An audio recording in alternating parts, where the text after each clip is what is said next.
Tov.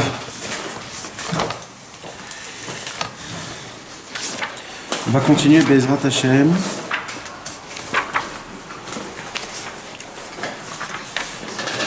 Avec l'aide de Dieu, le conte de la princesse disparue,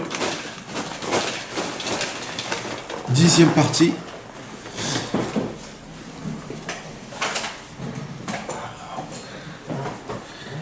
Salut, ça va? Ça va? Merci.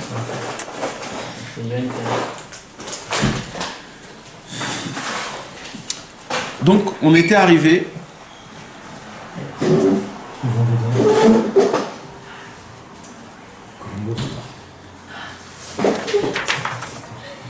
On était arrivé dans le conte, dans l'histoire, après que le serviteur, le vice-roi, il se réveille de son sommeil après 70 ans. Et quand il se réveille de son sommeil, il demande à son serviteur qu'est-ce qui s'est passé.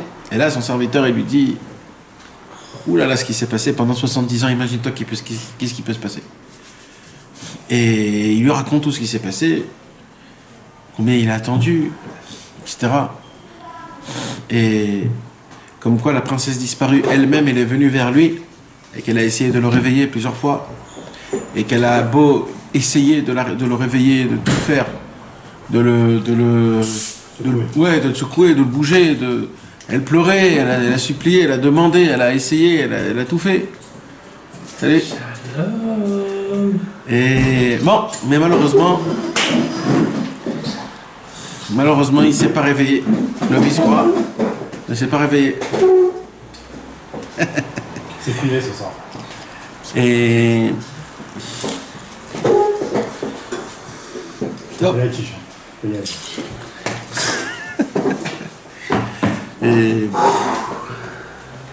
Et là, il fait attention à une chose de très spéciale, comme quoi il y a un foulard par terre. Et là, il dit, c'est quoi ce foulard?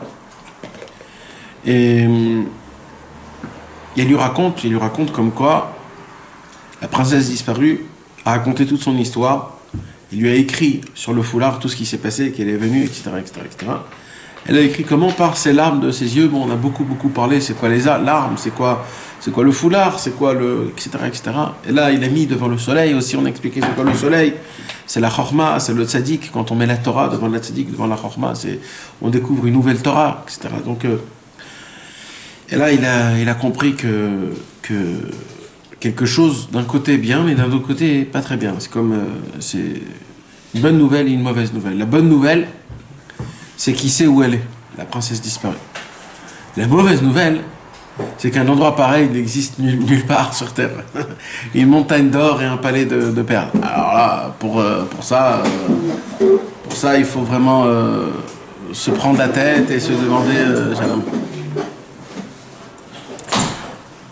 Et donc apparemment, c'est un vrai Nisayon.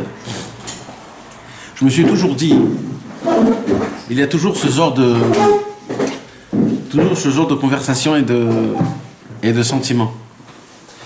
Quand tu lis par exemple une Torah de Rabbeinu, d'accord? Rabbi Nachman de Breslev est descendu dans le monde pour nous donner l'espoir, pour nous ouvrir un chemin, pour nous donner de la force, pour nous booster, pour nous dire allez vas-y mon frère, allez vas-y. Alors, et tout ce qu'il a écrit, tout ce qu'il a parlé, tout ce qu'il a dévoilé, c'est toujours dans ce chemin-là. Alors il y a des gens qui ouvrent un livre, qui étudient, qui entendent, qui voient, qui découvrent, qui apprécient, et ils se disent ouais mais bon, c'est difficile à appliquer, qu'est-ce que tu veux, c'est pas... T'imagines la vie de là où je vis, l'environnement, de là où je... Ok, d'accord, ok, j'ai compris, je comprends le chemin, mais ça... Bezrat Hashem, peut-être un jour. Voilà. Si le vice-roi, il aurait dit, écoute, c'est beau, hein, une montagne d'or, un palais de perles, ça a l'air d'être explosif, hein, mais bon, on verra. Hein. Ça doit être connu. Je vais attendre que le monde, il m'apprend, parce que le National Geographic, qu'il arrive quelque part, vous dire, voilà, on a découvert une montagne d'or. J'attends que le monde le fasse lui-même. Moi, je peux pas aller chercher. Je sais même pas ce que c'est. J'ai rien. Je suis peinard. Je suis ici avec mes bottes. Où tu veux que j'aille? Si le vice-roi il aurait dit ça, on serait vraiment très très mal. Malheureusement, il y a des on regarde des fois des conseils de Rabbeinu, des Torahs de Rabbeinu en se disant, même en se disant que c'est possible, je ne parle pas de que c'est pas possible, mais on se dit, écoute, c'est un peu loin, bon, je ne vais pas aller à la recherche parce que, t'imagines, tu vas maintenant, un homme il ne va pas au mikvé, d'accord? Il ne va pas au mikvé. Il lit maintenant l'écouter Etzot comme quoi le mikvé c'est important, etc. Et maintenant, du jour au lendemain, il ne peut pas, il a lu le mikvé. Tu lis pourquoi? Parce qu'il faut lire ou parce qu'il faut appliquer? Alors maintenant, vas-y, réfléchis. Comment je vais aller au mikvé d'abord? Ouh là là, ça change tout, mon planning. Il faut que je me trouve déjà un mikvé, t'imagines, me déshabiller entre hommes, etc. Je sais pas. En plus, c'est sale, c'est pas propre. Va savoir, quoi. Ça veut dire, imagine-toi. Essaye de rentrer déjà dans l'atmosphère. Avant, il dit de te lever Khatsot. Alors toi, j'ai dit, c'est vrai, il faudrait vraiment 15 jours je me lève Khatsot. C'est beau. Peut-être à Ouman, notre équipe, on se lève Khatsot, c'est facile. Mais non, mon frère, c'est pas ça. Le Inyan, c'est quoi? C'est que au moment où on te dit, il y a une montagne d'or, il y a un palais de perles, c'est pas pour te dire, waouh, c'est pas pour t'ouvrir les yeux. Tu sais, comme dans Picsou, les yeux, ils sortent comme ça. Et c'est pas ça. C'est pour que tu commences à te lever et te dire, bon, j'y vais à la recherche. Maintenant, je vous promets que le vice-roi, entre lui, je vous parle... il se disait ça n'existe pas cet endroit-là. Parce que ça n'existe pas. Tu connais toi une montagne d'or et un palais de perles? Ça n'existe pas. Que tout le monde le dit, ça existe. Surtout qu'on lui affirme. Après on lui affirme. Mais là maintenant, on lui dit, elle me dit, elle doit se foutre de moi, là, la princesse, là, parce que moi je me suis foutu d'elle, elle est en train de me foutre de moi. C'est ma dragonne, c'est qu'il a pas vu que c'était la princesse qui a écrit. Oui, mais en plus. C'est ce que c'est elle qui a bien écrit. Voilà. Vas-y, rajoute. Exact. Est-ce que j'ai pas bien compris? Ah. Tous les blagues qu'on doit avoir dans la tête. Exact. Les questions. Imagine-toi, le monsieur, il dit, je suis à sa recherche, ça fait des vies en entière. Et maintenant, elle se fout de moi. Elle se fout de moi, vas-y, va me rechercher, va me trouver. Bien sûr qu'il aurait pu se dire ça et se répéter, etc. Mais c'est ce qu'on se dit aussi. Vadaï. On fait des années de service divin. Vadaï, et on se dit, est-ce que Bémet, c'est ça? Est-ce que Bémet, c'est ça? Est-ce qu'on est bien placé? Est-ce que c'est le chemin?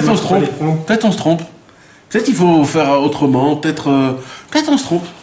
Les gens... Bon, écoute, c'est un vrai travail, mais Mais lui, il s'est dit non. Et croyez-moi, matériellement et spirituellement, il avait toutes les raisons de ne pas y croire. Parce que Bémet, il a fait une grande gaffe, quoi. Deux fois, on lui a demandé 2 choses, et les 2 choses, il les a pas appliquées. C'est-à-dire, vraiment, le monsieur, c'est un vrai nul, quoi. Le mec, il est vraiment nul. Et maintenant, il doit partir à sa recherche. C'est une pauvre tâche. Voilà. Mais, comme on a dit, il y a écrit, Rabbeinu, il a dit 2 fois Ve'alach, dans le même paragraphe. Il a écrit 2 fois Ve'alach, je vais juste vous le dire.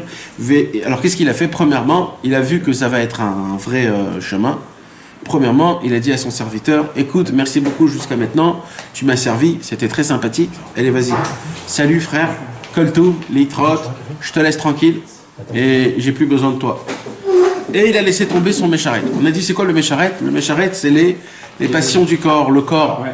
C'est tout ce qui est ce monde-ci, c'est les manières, l'automanique, les habitudes, le petit café le matin, le petit thé l'après-midi, pour les Anglais, et etc., quoi. Et chacun, il a ses habitudes. Et là, qu'est-ce qu'il dit? Il dit au revoir à son mécharet, il dit au revoir à son... Parce qu'il sait que s'il va prendre le mécharet, c'est impossible de découvrir. Impossible. En. Pourquoi? Parce que c'est lui, il va venir, il va te dire... Mais la chose, c'est qu'il est énorme. De quoi? De laisser tomber le mécharet? Ouais, ça déjà, c'est... On ne peut pas avoir l'habitude comme un certain cédère dans la tête de l'homme. Et donc d'avoir un certain cédère, c'est pouvoir avoir une ligne directoire. Si, c'est possible. Mais tu sais, c'est quoi le problème? C'est au moment où il y a un cédère, tu crées un chemin pour le Yetzirara, que le Yetzirara, il va maintenant s'occuper à ton nouveau cédère. Tu le fais rentrer dans ta ligne. Quand tu te laisses un petit peu dans les mains de Dieu, plus ou moins, dans les mains de Dieu, en provisoire, le Yetzirara, il ne connaît pas le chemin, et en improvisant, et c'est plus dur pour lui de t'attaquer. Alors c'est certain qu'il faut un mini cédère, mais vadaï. Tu comprends? D'avoir, par exemple, Rabbi Nachman, il est dit, essaye d'avoir 1 heure de Hitbodedut tous les jours. Attends, il t'a pas dit quand? Et il t'a pas dit d'Afka 1 heure, il t'a pas dit où? Il te met le point, voilà, sache, ça doit être dans ton planning. Fais-le. Tu dois toi-même Rabbi Nachman, il dit, il faut essayer de d'être joyeux. Du Shulchan Aruch. Du Shulchan Aruch, d'accord. Alors, il t'a pas dit combien de temps, après quoi, quel halachot. C'est ton travail à toi. Il y aura des périodes où tu devras étudier le Kitzur Shulchan Aruch, il y aura des périodes où tu devras ouvrir le Bet Yosef. Ça dépend, c'est ton inyan à toi. Bon, c'est comme tu vas le ressentir. Sois ouvert à toi-même. Écoute ta neshama ce qu'elle a envie, qu'est-ce qu'elle a envie de... Mais ça, c'est un travail qui est...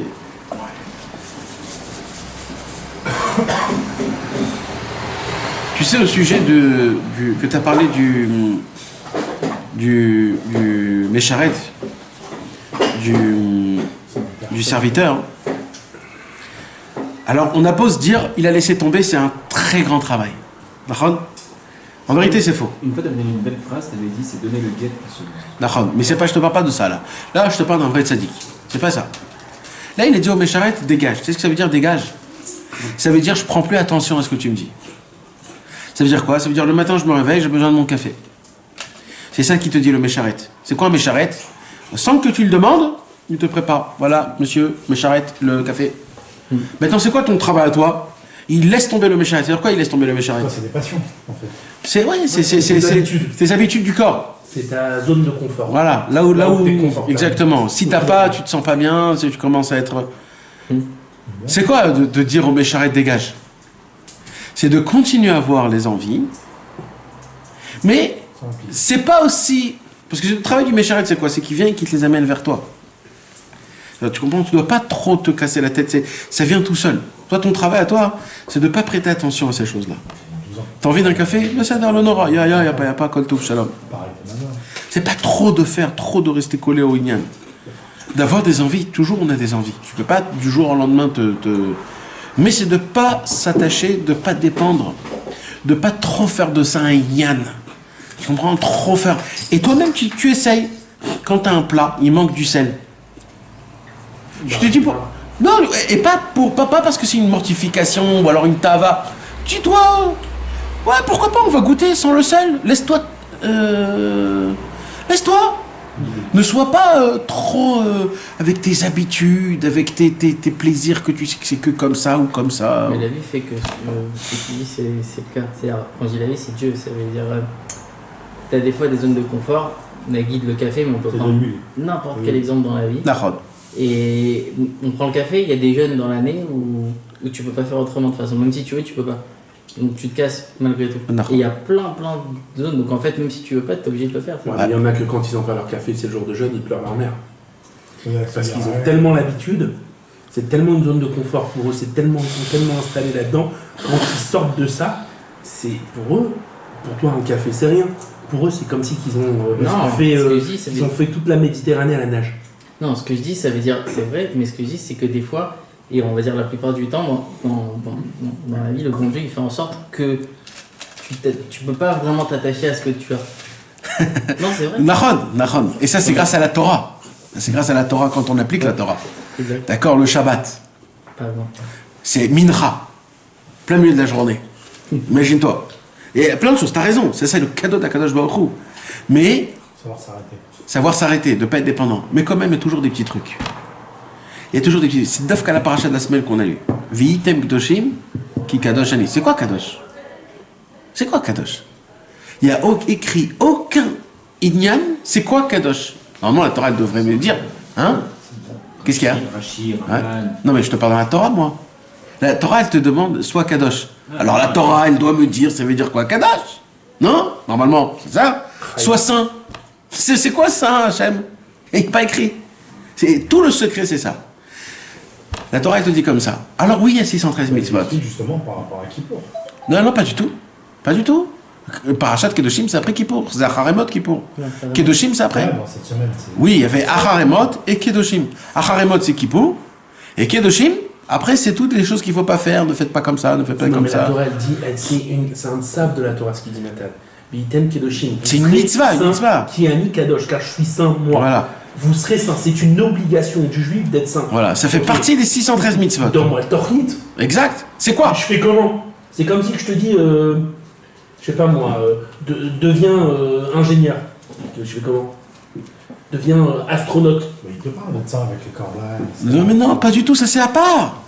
Les korban, c'est des autres mitzvahs. Il y a la mitzvah aussi de Kadosh. C'est-à-dire même dans ça, il y a une marque loquette Bechlal, parce qu'on ne sait pas ce que c'est être Kadosh. Nahon. Les tzadikim entre eux, ils sont. Nahon. C'est pas du lien aussi du mariage, ça veut dire c'est être saint, etc. Non, mais ça, c'est pas être saint. Ça aussi, c'est des ordonnements à part. La mitzvah d'être saint, c'est à part. C'est deux choses différentes. C'est deux choses, pas une seule chose. Alors oui, ça s'appelle des saints, mais là, il y a une mitzvah spéciale d'être saint qui ne dépend pas des autres choses. C'est d'être saint. Oui. C'est quoi la santé? Alors, c'est quoi la sainteté? Alors, le pshat, c'est quoi? Qu'est-ce qu'ils disent, les sages? Les sages, ils disent, la sainteté, c'est quoi la sainteté? C'est quelque chose qui est kadesh et tatzmecha bamutar lach. Ça veut dire quoi? Il y a un truc qui est spécial. C'est vrai que la Torah nous a donné l'environnement, comme tu as dit, de ne pas être trop dans ce monde-ci. Shabbat, Mincha, les jeûnes, Pessah, d'un coup une semaine sans le pain. C'est toujours ça. Jamais tu pourras être encastré dans ton confortable. Voilà, un vrai Gaulois, pas un Gaulois. Comment s'appellent les Français très forts, les Français, un vrai bourgeois. Les vrais bourgeois qui ont leur truc, ils sont de père en fils, ils ont leur truc. Bon. Un vrai noble. Voilà.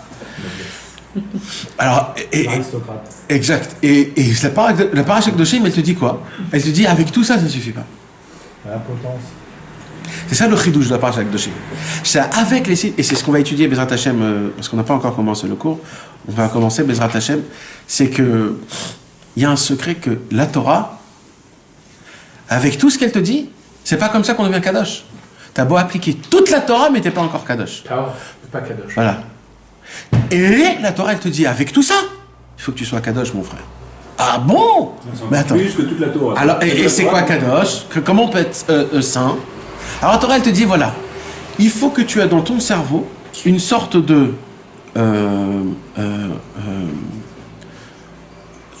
non, pour tamiser la farine, comment ça s'appelle? Un filtre. Il faut que tu aies un filtre, que tu puisses avoir le détectage dans ton cerveau de dans ta vie, c'est quoi qui t'attrape et qui te rend un gros pépère. Et cette chose-là, même que c'est permis, parce que c'est permis, la Torah elle te permet. Comme par exemple la Torah elle te dit, quand un homme, la Torah elle te dit, tu as le droit d'être avec ta femme. D'accord? 2 semaines tu as le droit d'être avec ta femme, 2 semaines c'est interdit. Alors, ah, moutard, il n'y a pas de problème, c'est ma femme quoi. Mais attends, même avec ma femme, vous allez me donner des trucs. Non, c'est moutard. Eh bien, Bidiouk là-bas, c'est Kadosh. C'est-à-dire quoi, Kadosh? Avec tout ce qui est moutard, avec tout ce qui est permis, et que c'est une mitzvah. Et c'est une mitzvah, et tout c'est une mitzvah. De la faire qu'elle soit contente, et qu'il y a l'amour, etc., etc. Tout ça, c'est une mitzvah. Mais, il faut que tu saches que là-bas, il faut que tu sois saint. Il ne faut pas que tu sois comme une bestiale. Il ne faut pas que ça soit tous les jours. Il ne faut pas que ça soit d'une manière juste égoïste pour ton kiff personnel, etc., etc. Et, ouais, exactement. Alors ça encore, c'est des halachot. Mais il y a des choses de Kedusha qui sont écrites nulle part, mais ça dépend de toi. Si tu sais maintenant que ça te met dans un trip où tu pars, je sais pas où, alors il ne faut pas que tu le fasses. Maintenant, c'est écrit nulle part, c'est toi-même qui dois... Tu dois être le mec de toi-même, tu dois être un homme. Sois un homme, un gever. Être un gever, écoute, ça me fait triper, pas pour l'instant. Oui, mais la saute, c'est comme ça. Et pareil pour des délires de je ne sais pas quoi, dans la bouffe par exemple. Mange de la viande. Voilà, il y a des gens. Il y a des gens que pour eux, de manger de la viande, on dirait, ils deviennent avec les dents là, comment ça s'appelle? La mâche, c'est des gens, ils rentrent dedans, ils mordent la viande en plus toute vivante. Et ça sent du sang et tout, vivant. Le mec, il est vraiment. C'est pas Alpitora, ça. Non, mais c'est ma mâche comme ça. Moi, je vous dis ça pour que vous puissiez vivre le Inyan. C'est pas humain. C'est pas humain. Alors, ok, je comprends. Il y a le. Ok, je comprends. Mais bon, vous comprenez, c'est ça le Inyan de Kadosh. Kadosh, c'est malgré la Torah qu'elle t'a ordonné, parce que les gens ils disent, oh, la Torah, c'est pas écrit dans la Torah, hein, excusez-moi. mais tout le Inyan de la Torah. C'est des choses qui ne sont pas écrites. Tout le lien de Kadosh, c'est pas écrit. Le foulard, c'est quoi? C'est qu'on peut lire que par rapport au soleil. Sinon, tu peux pas lire le foulard. Il faut faire attention aussi, parce que je sais pas si je me demande, si je vois ma mère qui dit ne rajoute pas plus que ce qu'il y a déjà. Nahon, c'est écrit, Nahon. Mais ça veut dire quoi? Il y a écrit plusieurs choses. D'abord, c'est écrit un Torah Baltosif. Ne rajoute pas. Baltosif. Mais on ne parle pas de Baltosif. On parle de Baltosif. Pas sûr. Il y a plusieurs sortes de mitzvot. Il y a des mitzvot bagouf et des mitzvot de panefesh. Il y a les mitzvot du corps et les mitzvot de l'âme. Ça aussi, il y a des différences. Le Rambam, il dit ça, le Sefer à... J'ai l'impression qu'il parle des chumrot plutôt. Il parle des chumrot. Non, mais par exemple, le Inyan de Baltosif, c'est par exemple les téphilines. Il y a écrit 4, il ne veut pas que tu rajoutes un 5e. 4 parachutes. Ça s'appelle Baltosif, tu comprends? Quand il y a écrit par exemple de Shabbat, Shabbat, il faut que ça soit, c'est le jeudi, le samedi. Si tu rajoutes 1 heure de Shabbat sur le compte de dimanche, il n'y a pas de problème. Parce que c'est la Neshama. Il y a Inyan Dafka de rajouter et de faire rentrer Shabbat un peu vendredi un peu plus tôt et sortir plus tard. Donc là aussi tu peux dire Baltosif. Non, là c'est Inyan de Neshama, c'est mitzvah. Ce qui est dans le corps mamage, l'application dans le corps, oui, il y a Inyan. Les titites, tu rajoutes 5 canfot, Baltosif. Ouais. C'est comme ça, parce que c'est le corps, c'est des mitzvot de corps. Les mitzvot de Neshama, il n'y a pas de problème de rajouter. C'est comme ça, c'est des klalim dans les comment on compte les Inyanim. Il ne faut pas que ça fasse dans la trace. Il faut pas que ça soit trop un Inyan de.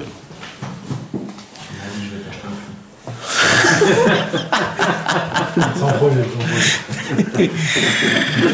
C'est dans les tâches à faire. Un jour. Mais qui sont mes amis. Mais qui sont ce qui se passe.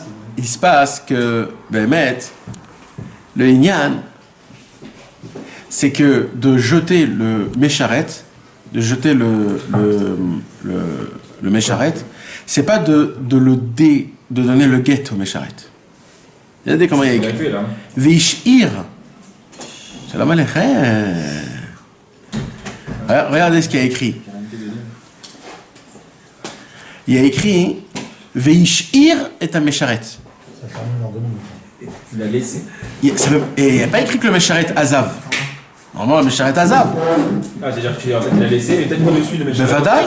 Mais Vadaï, tu t'imagines, le Mécharet, il se trouve dans un désert, il se dit, mais attends, mais il me laisse tomber comme ça? Mais vous êtes fous, quoi. Moi, je viens avec toi jusqu'à qu'on se trouve un truc. Donc, en fait, le Mécharet... Tu viens le suivre, mais lui... T'imagines, le mec, il voyage, il dit, bon, toi, tu descends, vas-y, allez, je continue. Mais jamais de la vie, ça n'existe pas. Alors, de là, tu apprends qu'en fait, c'est quoi? Dans son cerveau, pour lui, il a laissé tomber, c'est fini. Maintenant, après, tu restes avec moi, ok, mais t'es plus mon Mécharet. T'es avec moi, mais t'es plus mon Mécharet. Regardez comment il dit, Rabbeinu, ve'alach levado levaksha ve'alach. 2 fois ve'alach. Ça veut dire que lui, comme on a dit, puisqu'il était complètement désespéré, Kaviachol, le Sheni, la Malchut, le vice-roi, que, comme quoi, en se disant, je ne sais même pas si ça existe un endroit pareil qui s'appelle la montagne d'or et un palais de perles, mais ve'alach. Tout son travail à lui, c'est moi, mon travail à moi. Voilà, papa, après on vient, on me dit, pourquoi t'as pas cherché? Au moins cherche. C'est-à-dire le mec, il fait désespérément, mais au moins il le fait. Il le fait. Sans comprendre pourquoi et d'où vient, etc. Voilà. Alors, c'est horrible, tu sais même pas où aller, tu sais même pas comment faire. Alors voilà. C'est un sentiment, mais t'es paumé. Alors voilà. L'Ech Lecha. Mamash, t'es obligé de passer par l'Ech Lecha. T'es obligé de passer par... Vous savez, il faut se le répéter des fois, parce que des fois, nous, on arrive à des situations qui sont pareilles, et on se dit, comment on fait? Et il faut se dire que oui, ça peut marcher, de partir. L'Ech Lecha. Comment, pourquoi, je sais pas. Je crois qu'on a tous fait ça. Je crois même que c'est écrit dans un livre, quand on a fait notre allée en Israël, d'une certaine façon. Quand on est venu en Israël, d'une certaine façon, on est allé un petit peu paumé, d'une certaine façon. En se disant, je sais pas, on a laissé nos parents derrière, nos copains. Ouais, tu t'es dans une certaine situation, tu te dis, c'est pas ordonné, Bekit Source. Je l'ai pas fait d'une manière où tout est comme il faut à la perfection. Je suis obligé de.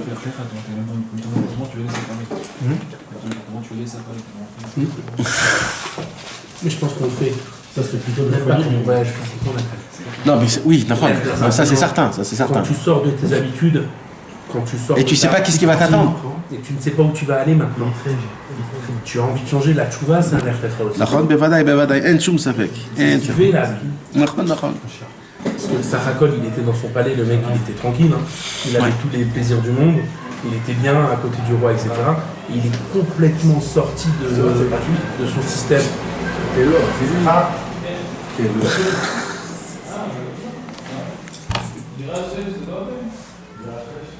C'est gratuit. Il a pris le sac de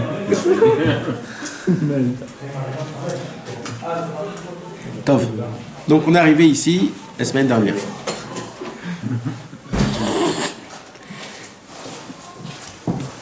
Valach levaksha kama shanim. Et il a laissé tomber le serviteur. Et là, il va à sa recherche de nouveau. C'est la 3e fois. Kabachani. Plusieurs années. Il va à sa recherche. Écoutez bien maintenant ce qu'il a écrit. Veishev Atzmo, il a pesé son esprit, il s'est remis en question, mais il s'est mis à réfléchir, il s'est dit, Shebevadai Baishuv, Lo Nimtza Ar Shel Zav ou Mivtzar Shel Margaliot. C'est certain que dans un endroit habité, là où il y a du monde, dans la ville, c'est certain que là-bas il n'y a pas une montagne d'or et un palais de perles. On a fait beaucoup de bruit. Pourquoi? Car lui, il était un expert dans la carte du monde, dans la géographie. Valken Eler Elamid Bariot. Donc, je vais aller dans les déserts. Tu sais, il dit ça au bout de quelques années? Ouais. Non, au début. C'est au début. Quand il commence à jeter, D'accord. Il a raison, c'est au bout de quelques années qu'il dit ça. Non. C'est le mot, il a été dit comme ça, mais ça ne veut pas dire ça. Ça veut dire qu'il est parti la chercher plusieurs années. Et quand il a parti la chercher plusieurs années, il a parti la chercher en se disant avant. Il s'est mis à réfléchir voilà. avant de partir, quoi. Quand même. Valken Eler Elamid Bariot, donc il s'est dit je vais aller dans des endroits là où il n'y a pas d'hommes, là où c'est pas connu. Dans le désert. Valar le Vaksha Bamid Bariot, Kama Vekama Shanim. Et donc c'était là-bas son endroit dans les déserts. Et là-bas il a cherché, donc il revient sur ce qu'il a dit, plusieurs années. Moi j'ai une question. Là il s'est dit que dans la ville, c'est certain qu'il n'y a pas un endroit pareil, donc je vais aller dans le désert. Si vous vous rappelez bien, au tout début, il a cherché dans le désert, il a dit c'est certain que dans le désert, il n'y a pas, donc je vais rentrer dans la ville et là-bas peut-être je vais la trouver. Qu'est-ce qu'il a fait? Au début, il était dans le désert. Il s'est dit je vais la trouver dans une ville. Et là il est dans la ville, il se dit c'est sûr que je vais la trouver dans le désert. Au début il ne cherchait pas la même chose. T'as raison, mais il cherchait quand même. C'est quand même le... C'est quoi qui lui a fait faire changer? Au début il ne savait rien, donc il s'est dit peut-être, je sais pas, peut-être... Au début il n'y a aucune raison pour la chercher, ni là et ni là. Là, il fait une sorte d'idéologie qui est inverse. C'est une vara. Il fait une svara. Et je comprends pas pourquoi au début, il dit je vais aller dans un Ishuv, et là il dit je vais aller dans un Midbar. Et dans les deux, il a une sorte d'idée qui se le dit comme quoi c'est logique et c'est ce qu'il fait. Et ça, mes amis, c'est un des plus grands secrets du conte. De toute notre vie et du chemin de Rabbi Nachman surtout. Dans le Sichot Haran, il y a une conversation numéro 286, Resh Pevav. Et là-bas, Rabbeinu, il nous parle de quelque chose de très fort. C'est quoi la chose de très fort? De base, Rabbi Nachman, il nous apprend, il nous donne un conseil. C'est écrit pas que dans Sichot Haran, c'est écrit dans l'Ikutei Moharan, c'est écrit dans Chaim Moharan, c'est écrit dans beaucoup d'endroits. Et il dévoile, Rabbi Nachman de Breslev, un nouveau chemin qui s'appelle le chemin de la Tfila, Torah Tfila. C'est-à-dire, un homme, il ne doit pas directement arriver à la Torah comme ça. Déjà, il doit arriver, d'abord par la Tfila. D'abord, il doit énormément prier. Il doit prier quoi? Qu'il puisse s'adresser à la Torah, qu'il puisse étudier la Torah, qu'il soit assez sain pour comprendre ce qu'il a écrit dans la Torah, qu'il puisse avoir un kesher, qu'il puisse avoir pas que ça soit avec de la gava, pas que ça soit par philosophie, pour des sagesses, pour moi. Pourquoi? Parce que pour s'adresser à la Torah, il faut être un homme saint, il faut être quelqu'un de kadosh. C'est pas comme un goy. Il y a beaucoup de goyim qui étudient la Torah. Il y a beaucoup, comme on l'a dit tout à l'heure, on a expliqué, la Torah, elle te donne le concept comme il est sec. Pour découvrir ce que la Torah elle veut vraiment, il faut beaucoup prier. Alors d'abord tu pries Hachem pour essayer de pouvoir rentrer dans la Torah. Après il y a un deuxième travail. C'est quoi le deuxième travail? C'est déjà d'étudier la Torah. Il faut étudier la Torah. Et là tu mets tout de côté, tu commences à l'étudier d'une manière très simple. Qu'est-ce qu'il a écrit? Décortiquer, rentrer dans le Iyun, essayer de savoir qu'est-ce que la Torah elle te dit en ouvrant tous les livres, en jouant la tête très simple. Et après que tu t'es mis à la perfection de pouvoir comprendre ce que la Torah elle te dit, qu'est-ce qu'elle t'enseigne, tu remets toute ta chorma de côté, et là tu reviens chez Akadosh Baruch Hu, tu dis Ribono Shel Olam, je sais pas si j'ai compris, c'est bien fait que je puisse l'appliquer, que ce soit du bon chemin, etc., etc. Hein? On n'a rien compris. Non mais pourquoi? C'est pour la tfila. C'est ça tous les liens. Puisqu'on ne comprend rien, on a besoin de prier à Kadosh Baruch Hu, obligatoire. Parce que notre perception des choses, elle est complètement fausse. On doit dépendre complètement, totalement d'Akadosh Baruch Hu. Maintenant, je vous l'ai dit plusieurs fois, je le répète. Il y a un midrash, quand Mashiach viendra et que Akadosh Baruch Hu fera la Séouda du Mashiach, quand Akadosh Baruch Hu fera, tout le monde mangera du Léviathan et tout le monde mangera du taureau, etc. Shorabar. Il y aura un shorabar et il y aura le vin que Akadosh Baruch Hu il a mis depuis la création du monde. Le Yain Ameshumar, il a gardé le vin. Et on va manger, on boire de ce vin et de cette... Et à la fin du compte, Akadosh Baruch Hu, il va se lever et il va proposer à Avram Avinu de faire le zimoun. Et Avram Avinu, il se lève, il dit Ribono Shel Olam, pardon, je peux pas faire le zimoun. Parce que malheureusement, j'ai eu Ishmael. Alors il propose à Yitzhak, il dit pardon Hachem, j'ai eu Esav. Alors il propose à Yaakov, il dit pardon Hachem, je me suis marié avec 2 sœurs, dans la Torah il y a écrit qu'il ne faut pas se marier avec 2 sœurs. Et Yosef il dit moi j'ai fait du tsar gadol à mon père pendant des années, je ne l'ai pas fait montrer signe, il a pleuré, il était beatzvut, etc. Et ainsi de suite. Tu n'as pas des amis. Jusqu'à que David Amelech, il se lève, et David Amelech, il dit Li naev et yael evarer. Moi, ça me revient à moi. Il se lève tout au fond, David Amelech, tout petit. Oh, amenez-moi le zimoun. Et oh, ça va arriver ton tour. Qu'est-ce que t'as? C'est quoi le lien? Qu'est-ce qui s'est passé? C'est quoi ce midrash? Alors, c'est une explication qui est très difficile, mais on va essayer de la... Je vais d'abord l'expliquer à nous, d'accord? Pas à eux. D'abord nous. Que vous le vouliez ou pas. Puisque la Torah, c'est une sagesse, quand tu étudies la Torah, tu deviens sage. En malasot. La Torah, c'est de la sagesse. C'est de la Gdusha, c'est de la Chorma. Quand tu étudies de la Torah, plus tu étudies la Torah, plus tu es Chacham, tu connais, tu as des connaissances. D'accord ou pas? Tu connais la Lacha, tu commences à répondre à des... Tu connais la Torah, tu deviens Chacham. Maintenant, c'est un travail énorme. De connaître énormément de Torah, et plus tu connais, plus d'essayer de te rabaisser. D'ailleurs, la Torah, elle te dit, la Torah, elle reste chez quelqu'un qui est... Voilà. Comme par exemple, le Har Sinaï, c'était le plus petit.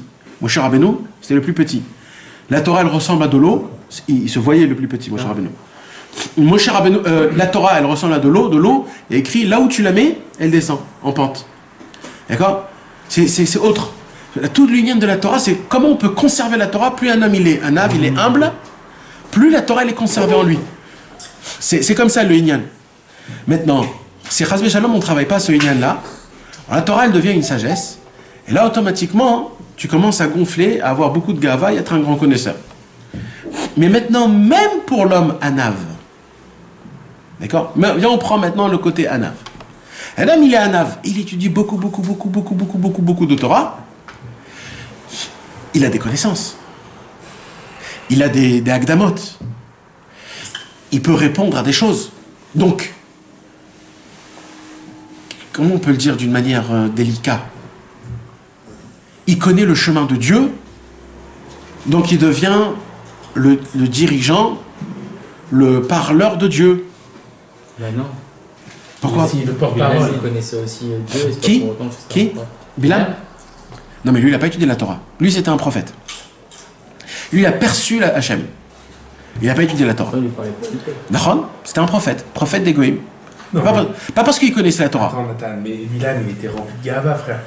Il n'a pas été porte-parole, c'est tout le contraire. Bilam, même si tu dis qu'il a étudié ou il n'a pas étudié, etc., c'était l'orgueil par excellence. Il est tout le contraire de ça.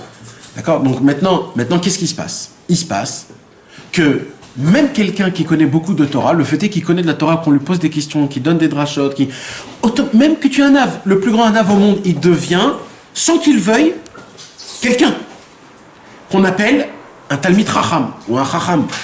D'accord ? Même si c'est pas un tzaddik, on va dire. Il a un titre. Obligatoire, et c'est un titre que la Torah elle lui donne et il est obligé d'avoir ce titre. Obligatoire, c'est la Torah. Maintenant, quelque part, ce titre-là, c'est tellement difficile de le supporter. C'est tellement dur de le... C'est un titre qui est très difficile. Je ne sais pas comment le décrire, parce que c'est très délicat. Mais on va parler de l'autre titre et vous allez comprendre par rapport à ça. Non, parce que c'est... Maintenant, il y a un deuxième titre, c'est qui ? C'est un monsieur, par exemple, d'accord ?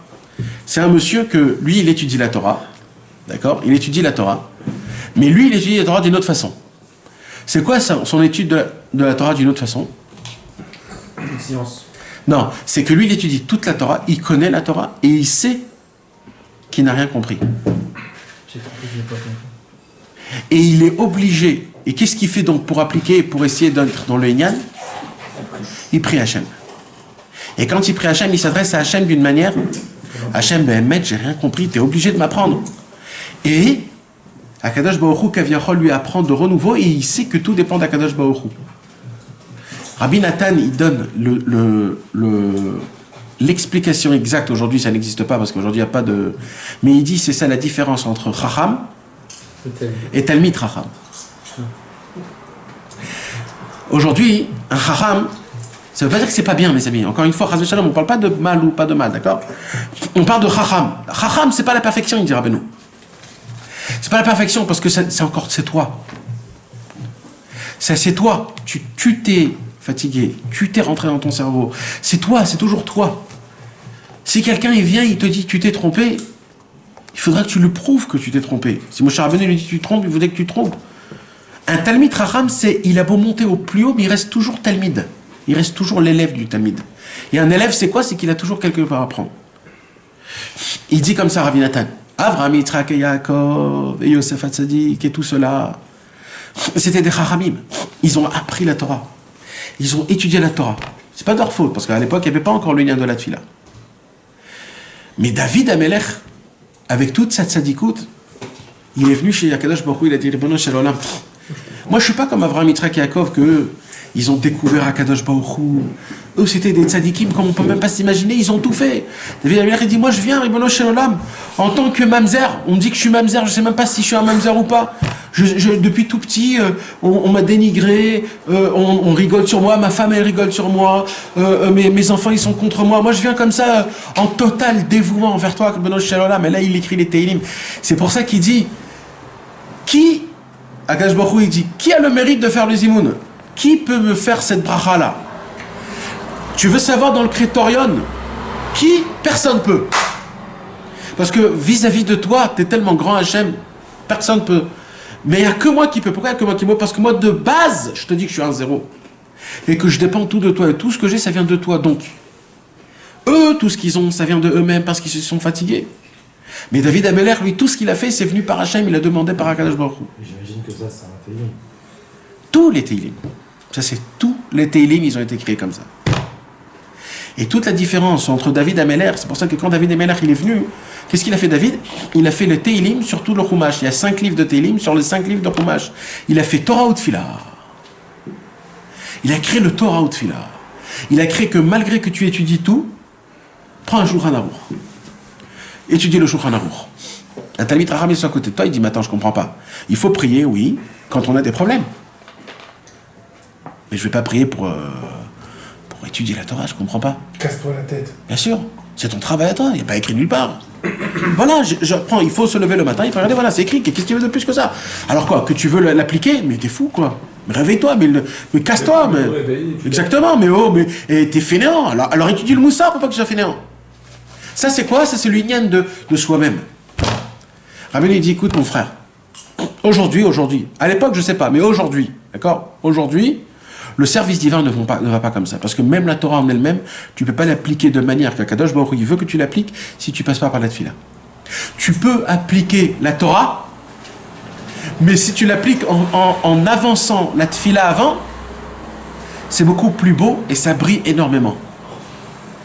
Ce que tu vas faire, le tzitzit que tu vas mettre sur toi tous les jours, si tu le fais avant, Ribono Shel Olam, fais que mon tzitzit que je mets, ça puisse te faire du nachat, du plaisir. Et que grâce à ça, je peux te glorifier. Et que grâce à ça, je me sanctifie pour toi. Quand tu dis ces paroles-là, qui prend même pas 30 secondes, le tzitzit que tu fais dans le ciel, ça brille beaucoup plus que quand tu le mets sans prier avant. Et c'est ça tout le travail de Tfila, Torah, Tfila. Rabbeinu, il dit, moi, j'ai créé un nouveau chemin. À l'époque, il y avait Torah ou Tfila. C'est quoi Torah ou Tfila? C'est la Torah et la Tfila. Quand tu n'arrives pas à appliquer, tu fais la Tfila. Il dit, Rabbeinu, moi, je devance. Moi, je dis Tfila, Torah, Tfila. C'est le korer. C'est le sandwich. C'est quoi le sandwich? D'abord Tfila, après Torah, après Tfila. Tfila, comment étudier la Torah, comment comprendre. Et après la Tfila, c'est comment appliquer. Et tout commence par ça. Alors il dit comme ça. Vous savez c'est quoi un Yishuv? Un midbar? C'est quoi un midbar? Un midbar, c'est là où il n'y a rien. Un midbar, c'est il n'y a pas d'eau, il n'y a pas de arbre, il n'y a rien dans un midbar. C'est quoi un midbar? Quand un homme il est dans un midbar, qu'est-ce qu'il fait? Il prie Hachem. C'est qui prie Hachem? C'est des gens qui n'ont rien. Hachem, voilà, je te pose, voilà ma main, je tente ma main, donne-moi s'il te plaît, donne. Et c'est quoi un Yishuv? Un Yishuv, c'est quand il y a des toilettes, comment ça s'appelle, il y a des égouts, c'est une mamlacha en entière, c'est une sculpture. Il y a une macolette, il y a un mikvé, il y a du chashmal, il y a comment ça, tout ce qu'il faut pour une... C'est quoi? C'est la Torah, le Midrash, la Halacha, le Bet Yosef, le Shulchan Aruch, tout, c'est comment tu peux créer une ville en fait. C'est la démonstration de toute la Torah chez Birtav, Torah chez Balpé, Pshat, Remez, Drash, Sod, la Argaman, toute la Neshama, tout le Pardes, tout le Inyan, les Chassidout, les Lumières, etc. Au début, il a fait Tfila. Au début, le vice-roi, il a fait la Tfila. Après, il a fait la Torah, le Yishuv. Et après qu'il a fait la Torah, il s'est dit, je repars dans le Midbar, Torah, Tfila, Torah.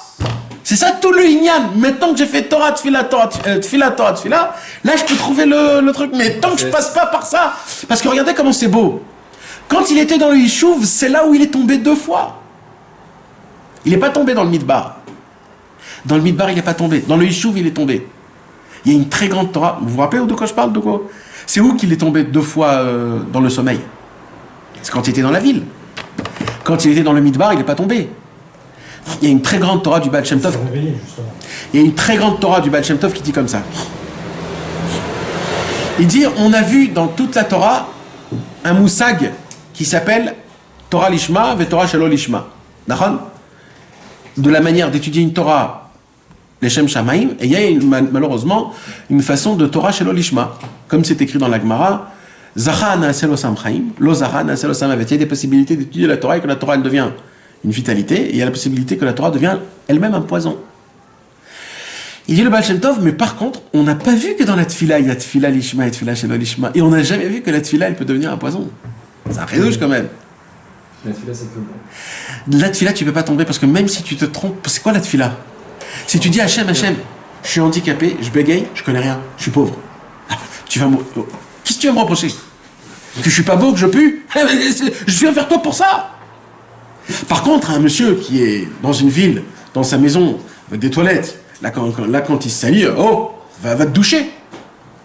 Quand un homme est dans la Torah, il étudie, il a des connaissances, etc., etc., quand il n'applique pas, on lui donne une baffe, on dit, mais oh, pourquoi toutes ces connaissances? Applique, la Torah, c'est pour appliquer, pour la Vodat Hashem. Donc, mais, on est obligé de passer quand même par là-bas, mes amis, parce que ça doit être Tfila, Torah, Tfila. Tu dois comprendre que c'est quoi qui peut te faire sortir. La Torah toute seule, elle ne peut pas te faire sortir.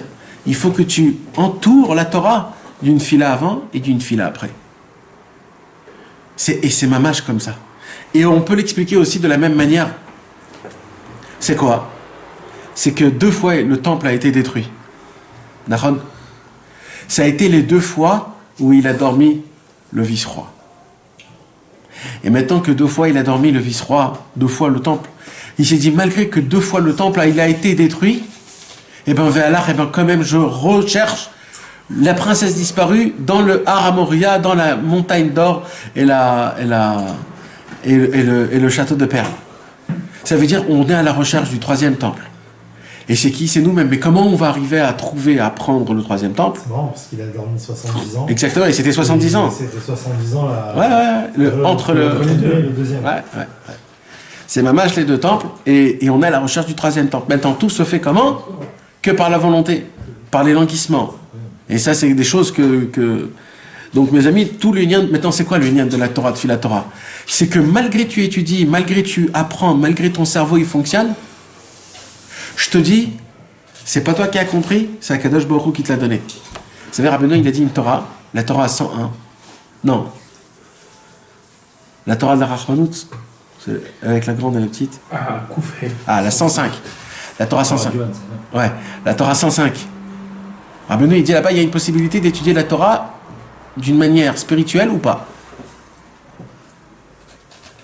Ça veut dire quoi? Il a étudié la Torah niveau matériel. C'est quoi le niveau matériel? De te casser la tête. Et d'essayer de comprendre. Et c'est ce qu'on te demande. Mais il y a une manière de te dire, waouh, si j'arrive pas à comprendre, alors oui, il faut que je me casse la tête. Mais c'est d'abord parce que je suis pas allé au mikvé aujourd'hui. Il faut que je fasse teshuva avant. Il faut que je supplie à Kadosh Baruch Hu. D'ailleurs, la Gemara, elle nous raconte que Rabbi Nechunia ben Akana, avant de rentrer dans le Beth Hamidrash, il faisait une prière avant et il faisait une prière après. Exactement. Et il y a la prière avant et il y a la prière après. T'en connais beaucoup des gens qui font cette prière. C'est à l'école. C'est Bitul Torah, ils disent. Moi, j'ai entendu un jour une dracha en entière pendant 2 heures d'un grand Rosh Yeshiva que cette bracha, il faut la faire le premier jour où tu étudies et avant que tu meurs, tu fais la Modéani, le Fanera. C'est-à-dire une fois dans ta vie, tu fais cette bracha. Parce que c'est faire la dracha en 2 heures. C'est Bitul Torah. Non, mais il a montré comme quoi c'est comme ça, etc. Et la preuve, etc. C'est dans ça que tu connais. Mais tu sais comment c'est difficile?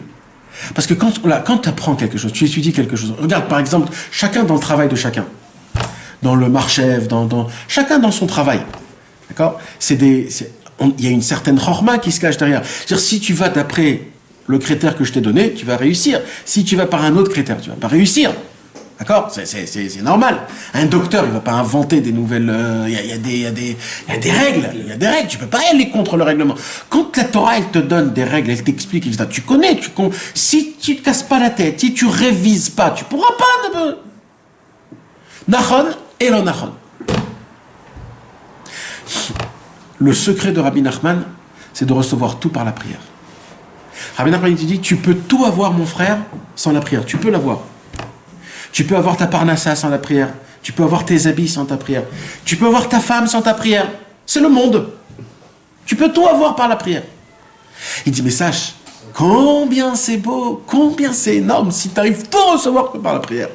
Comment? En priant pour tout, mamache. En priant pour tout, pour tout. Tu continues ta vie normale, juste prie avant. Fais pas ce que par la prière. Alors après, il y a des niveaux où tu fais plus rien et tu fais que la prière. C'est l'histoire qu'il y a quelqu'un qui a déjà une douche, il lui a posé est-ce que tu as prié dessus? Ouais. C'est Rabbi Nathan. Il y avait le fils, je ne me rappelle plus c'était quel fils, ou un des élèves de Rabbi Nathan, il a écrit un pirouge sur le Sipour Massiot, le premier Sipour, sur toute la sortie d'Égypte et les Shavuot.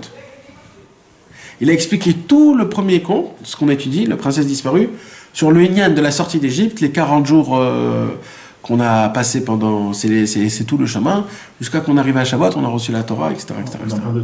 Ouais. Et il a tout expliqué, il a envoyé ça à Rabbi Nathan. Rabbi Nathan, il a lu, il a dit, c'est très très très beau ce que tu as écrit. Mais est-ce que tu as prié sur ce chidouche? Parce que si tu n'as pas prié, j'ai même pas envie de le regarder. T'imagines? Ça veut dire, lui, il dépend pas de... Maintenant, un autre, comment il aurait dit ça? Il aurait dit, écoute, ça fonctionne bien, ça marche, mais mettre comme il faut, t'as bien dit, c'est bon. Ça rentre. Voilà, ça rentre. Rabbi Nathan, il dit, écoute, c'est pas moi qui vais dire si ça rentre ou pas. Même si ça rentre ou pas, c'est pas ça l'histoire. L'histoire, c'est est-ce que d'abord t'as prié beaucoup avant? Si t'as prié beaucoup avant, alors c'est Mishamaim, c'est bon, c'est bon. Je m'en fous de... Est-ce que c'est une sécurité le fait de prier? Hein? Est-ce que c'est une sécurité le fait de dire j'ai prié? C'est sûr que je vais avoir? C'est le chemin. Non, je suis d'accord, il me dit que tout passe par la fila. Écoute, je vais te dire un truc. Hachem Ozer Tamid. Dieu, il donne tout. Le Rabbeinu Bechaye dans Chovat Al-Vavot, il dit comme ça, il est méfourage, il est posek, méfourage la lacha, il dit comme un père est obligé de nourrir ses enfants, Moutal, à la Kadosh Baruch Hu, les farnes, est un mot. C'est moutal, c'est-à-dire c'est une obligation pour Akadosh Baruch Hu de nous nourrir et loger. Une obligation. C'est son obligation. Et là, il ne dit pas en tant que... C'est ça le pshat, mamaj qui pshuto. Maintenant, après toi, tu dois faire ta ishtadlut, après, on a fait des péchés, donc ça doit venir plus tard, d'une manière plus dure, etc. Mais de base, Dieu, il est obligé de te le donner. Toute la question, c'est quand. Si ça va venir un peu plus tard... Comment t'expliques le principe du Hani? C'est quoi le principe du Hani? Le Hani, c'est un pauvre. Ah, le principe du pauvre. Alors, il dit Rabbi Nachman de Breslev, il y a une halakha exceptionnelle dans l'Ikuta halachot. Exceptionnelle. Rabbi Nachman, il décrit c'est quoi un vrai pauvre. Un vrai pauvre, il dit, c'est pas quelqu'un qui manque de l'argent. Un vrai pauvre, c'est quelqu'un qui se dit pauvre. Et il dit, et la preuve de ça, c'est que ça se peut qu'il y a des gens qui n'ont pas beaucoup d'argent, mais ils sont très contents de ce qu'ils ont, pour eux, ils sont pas pauvres. C'est quoi quelqu'un qui est pauvre? C'est qu'il n'a pas assez d'émouna, donc il va sortir demander de l'argent. Et il dit Rabbi Nathan, mais à l'époque il dit aujourd'hui, on ne voit pas des gens qui meurent de faim, mamage, qui n'ont pas de pain. On peut toujours s'arranger, d'accord? Quand on dit un pauvre, c'est quelqu'un qui il a ce qu'il a besoin. Il dit Rabbi Nathan, il y a un clan. On a toujours ce qu'on a besoin pour les heures plus tard. J'allais dire, fais le compte que les 5 heures plus tard, tu as ce qu'il faut. Tout le monde, même le clochard le plus grand au monde, les 5 heures plus tard, il a ce qu'il faut. Il a sa petite bouteille d'eau, il a son... C'est juste la 6e heure. Là où ça commence à délirer. Et c'est là où tu tombes dans la Emouna. Ah, je suis un pauvre, regarde, je sais pas quoi faire dans 6 heures. Demain, je sais pas où je vais dormir demain. Mes frères, c'est donc il dit Rabbeinu, donc c'est un lien de Emouna au Bitaron. Si tu arrives à vivre d'une manière où c'est une Emouna au Bitaron, après tu rentres plus. Donc en fait, le lien de Hani, c'est Minadat, c'est toi-même que tu rentres à Hani. Rabbeinu, dans l'Ikuta Halachot, il a décortiqué, il a enlevé toutes les.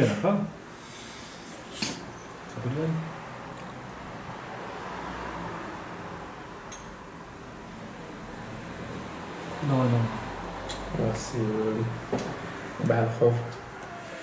Ouais, ça doit être là-bas. Ou alors Baal-Chov, ou alors l'Otaline, quand on paye pas son temps. Biyomot Shraro. Ouais, Biyomot Iten Shraro, dans Ilchot ou Gneva Vexela aussi, ça se pourrait. Pourquoi ils volent? Parce que c'est dans là-bas, dans Rochel Mishpat. Rochel Mishpat, Chelek Bet. C'est d'être Rochel Mishpat, Chelek Bet. C'est énorme. Et là-bas, et surtout là-bas, ils parlent de beaucoup de Yannim comme ça, qui sont vraiment... que Bémet, ça dépend de toi, en vérité. Mais Vadaï, Akadosh Baruch Hu, il est obligé de te donner de quoi manger, de quoi boire. Obligé. Il est obligé, donc ça va venir, dans tous les cas. La question, c'est est-ce que tu vas l'amener par la prière ou pas? C'est tout. Et le plus beau, c'est quoi? C'est que si ça vient sans prière, ça peut repartir. Si ça vient par la prière, il y aura la bracha. C'est la bracha. Même si quelqu'un il gagne une petite paye, mais cette petite paye, il a gagné en se fatiguant, en bécacherou, bien comme il faut, il sait que chaque shekel qu'il a, il ne dépense pas stable. Par contre, quelqu'un qui gagne l'euro million, du jour au lendemain, il donne à tout le monde, et 2 mois plus tard, il devient... Plus pauvre que ce qu'il était avant. Exactement. Pourquoi ce serait pas honorable De quoi? de recevoir de la Kadosh Baruch Hu un super cadeau? Parce qu'on n'est pas apte. Si t'as prié. Non, tu vois, si t'as prié, Nathan. Oui. Mais pourquoi tu pries d'avoir un euro million? Parce que tu es dépendant, parce que tu te dis que quand j'aurai l'euro million, je serai plus sa mère. Non, ce sera un moyen d'être plus. Mais tout le Inyan, c'est que tu peux être plus sain, puisque sa mère Bechelko. Tu comprends? Donc c'est encore un baya de Emouna au Bitachon. Moi, je peux avoir l'euro million même sans l'euro million. Mais qu'est-ce qui me manque? Tu comprends? Toi, en fait, tu dépends ta simcha du euro million. J'ai besoin de 50 millions. C'est pas ça le Inyan. Le Inyan, c'est de pouvoir être content. Et quand tu seras content de toi-même, là, tu gagneras l'euro million. Parce que l'euro million, il va plus te faire ni chaud ni froid. Il y avait une histoire comme ça avec un des élèves des amis de Rabbi Nachman de Tulchin. Un jour, les amis, je ne me rappelle plus exactement, un homme, je ne me rappelle plus de son nom, Rabbi Mordechai Bucarest, un grand chassid Breslev. Un grand chassid Breslev, un Oved Hashem qui était très important et il souffrait énormément de la pauvreté. Et il s'est dit un jour, je vais faire le loto. La mâche. Il s'est dit un jour, je vais faire le loto. il a dit ça à personne parce qu'il savait que ouais, ils allaient le dire non. Mais lui, il a fait le loto. Avant de faire le loto, à l'époque, c'était quoi le loto? C'était pas de l'argent, c'était des shtachim, des terrains.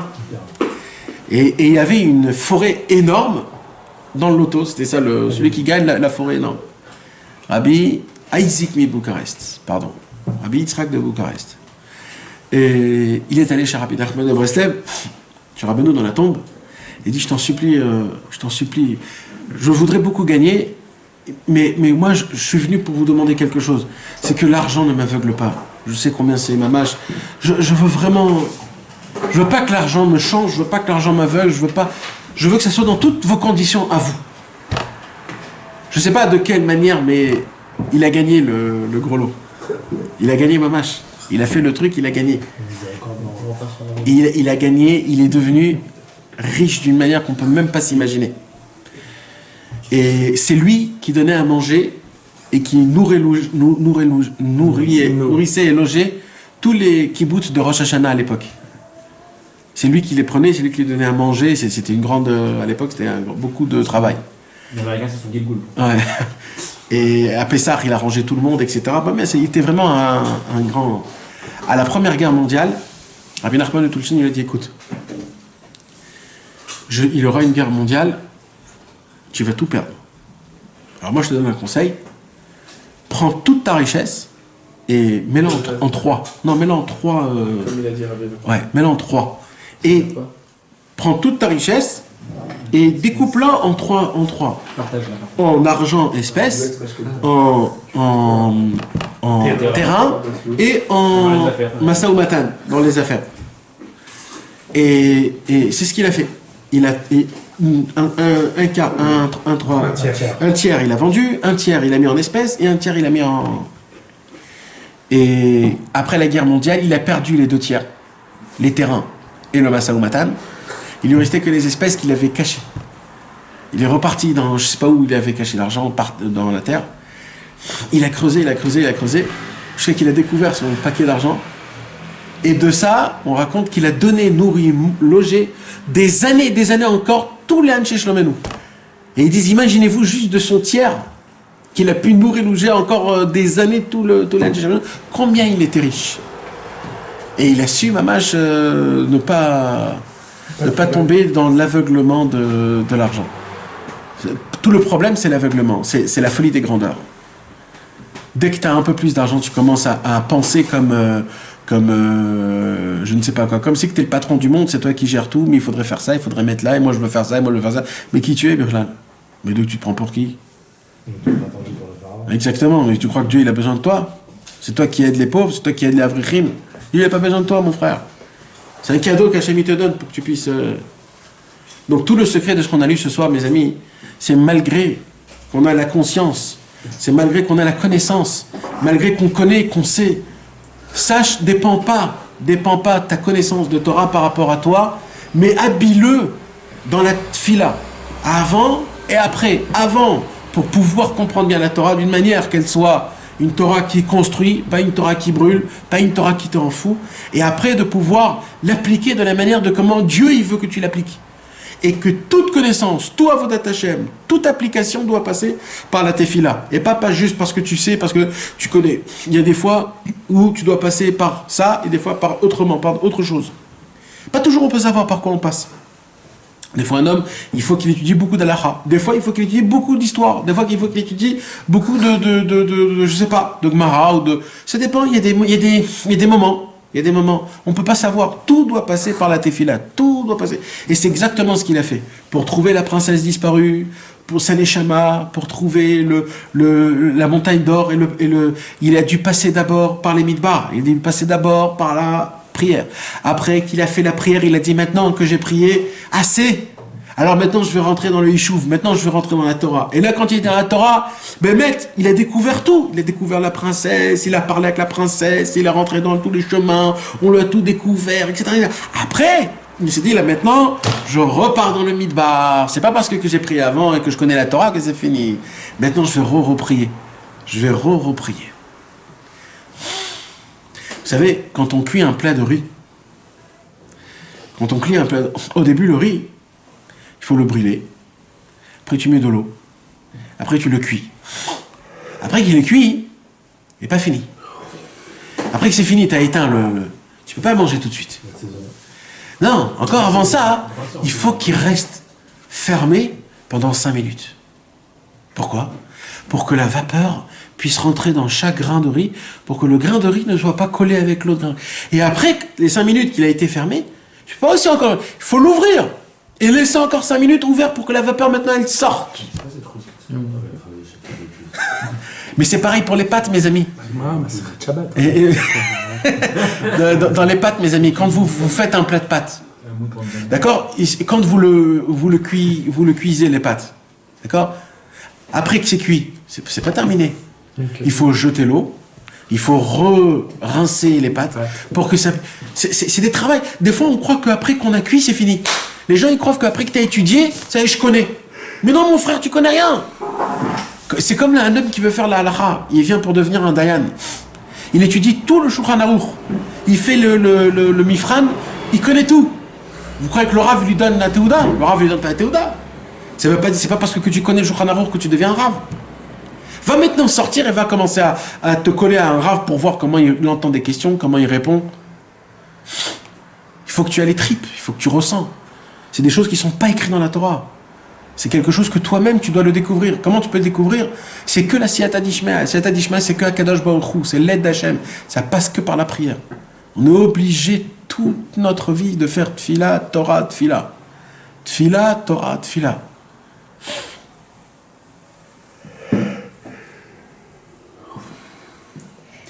D'ailleurs, dans la prière, dans toute la prière le matin, on fait ça, ce inyan-là. Au début, dans la prière, on commence par la tefila. Modéani lefanecha, melech chai vekayam, she'erzarta bi nishmati. Elohai neshama shenatata bi teorai. Après, on commence à faire la Torah. C'est quoi la Torah? Korbanot. Tanu rabanan, pitoma ketoret ketzad, ezeu mekoman, shel zevachim, koche kadashim, et après, on fait tefila. Après, on fait les Zmirot. Et après, ça continue. Après les Zmirot, après, il y a Yotzero, tefila. Après, il y a Shema Israël, Torah. Et après, il y a le Shmona Israël, Otpam Tfila. Après, encore une fois, Elohenu velo avotenu, anatavo lefanecha tefilatenu. On fait le Tachanun. C'est quoi Tachanun? Tfila. Après, on fait Bet Yaakov, Tfila le David, Ashrei Uva Letzion. Ashrei Uva Letzion, c'est la Torah. Vani Zot Beriti. Beriti, Brita Torah. On dit des pasouks de la Torah. Et ça continue jusqu'à qu'on fait la Tfila. Alenu le Shaber, la Danakol, la Tet Gedula, le Yotzer Bereshit. Et ça continue tout le temps. Pareil pour Mincha et pareil pour Arvit. C'est toujours un inyan de Tfila, Torah, Tfila, tout le temps. Le Seder de Pessah, c'est Tfila, Torah, Tfila. On ne va pas rentrer dans les Rosh Hashanah. Tout le inyan de Rosh Hashanah, c'est Tfila, Torah et Tfila. Dans le Seder du soir, dans la prière du matin, les inyan des Tkiot, tout le monde, il fonctionne par la Tfila, Torah, Tfila. Avraham Avinu d'abord, ils ont fait la Tfila, c'est-à-dire, Avraham Avinu, il a créé Shacharit, Yitzhak, il a créé Mincha, et Yaakov, il a créé Arvit.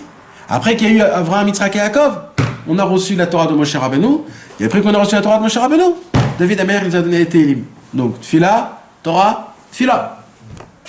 C'est obligé que ça se passe comme ça. Un homme qui veut marcher dans ce chemin-là, il dit Rabbi Nachman, je vais vous dévoiler un chemin, que ce chemin-là, depuis Avraham Avinu, il n'a pas été piétonné. Piétiné. C'est Tfila, Torah, Tfila. Celui qui fait Tfila, Torah, Tfila, il va faire un tanouk d'Akadosh Baruch Hu, un plaisir que depuis Avraham Avinu, ce plaisir n'est pas monté. Comment on peut oser de pas le faire tous les jours, ce inyan-là? Tfila, Torah, Tfila, Torah. Il y a un livre qui est fabuleux, exceptionnel, et qui est facile et qui prend pas la tête. C'est Etzot ou Tfilot.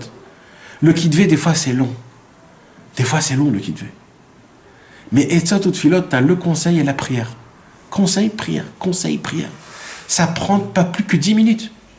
Pas 10 minutes. Mais imaginez-vous comment c'est facile. On est obligé obligé de prendre ce minag pour nous, parce que comment on peut passer une journée sans avoir le conseil de Rabbeinu? En plus, sur le Likutei Etzot, Rabbeinu, il a dit ne jamais passer un jour sans étudier le Likutei Tzad, c'est écrit dans l'Akdama. Et sur le Likutei Tfilot, Rabbi Nathan, il a dit un homme, il va donner des comptes le jour où il n'a pas fait du Likutei Tfilot. Donc c'est le livre que tu dois avoir dans ta poche tout le temps. Tu dois avoir 4 Etzatot Tfilot. Un dans ta voiture, un dans ton bureau, un à la table et un à côté de ton lit. 4. Là où t'es, si t'as oublié, tac tac, Torah Tfila. 5 minutes, 10 minutes, pas plus que ça. C'est très très important. Bezrat Hashem, que Kadosh Baruch Hu nous donne la force, qu'on puisse jamais dépendre de nous-mêmes et croire en nous-mêmes de manière qu'il n'y a que moi, mais tout dépend de Kadosh Baruch Hu, Bezrat Hashem, et que c'est Kadosh Baruch Hu qui nous donne tout, et que tout passe par lui, et que quand j'ai besoin de quelque chose, je sois dépendant que par lui, même dans la spiritualité, Bezrat Hashem. Surtout dans la spiritualité, Bezrat Hashem Yitbarach. Comme ça, on pourra tous trouver la princesse disparue.